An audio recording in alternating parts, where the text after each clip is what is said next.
आज काहीतरी लिहिलंय।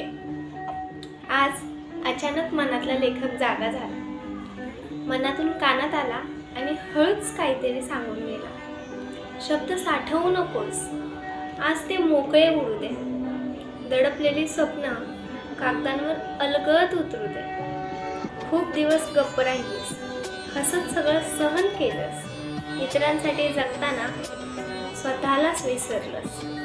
तुझ्या डोळ्यात अजूनही न हरलेली चमक आहे। थकलेल्या श्वासातही तुझ्या जिद्दीचं बळ आहे। लोक विचारतील याने काय मिळणार, काय होईल, पण शब्दांवर जगणाऱ्याचं आयुष्य वेगळंच आहे। तू लिही, चुकलीस तरी चालेल, थांबू नकोस मात्र। तुझ्या ओळीतच लपलेला आहे तुझा स्वभाव आणि तुझ्या आयुष्याचं सूत्र। कारण प्रत्येक वेदना ही कविता बनायला जन्म घेते आणि प्रत्येक शांत मुलगी आतून एक लेखिका असते। इतकंच म्हणाला तो आणि मनातच विरून गेला, पण माझ्या हातला लेखक मात्र आज कायमचा जागा झाला।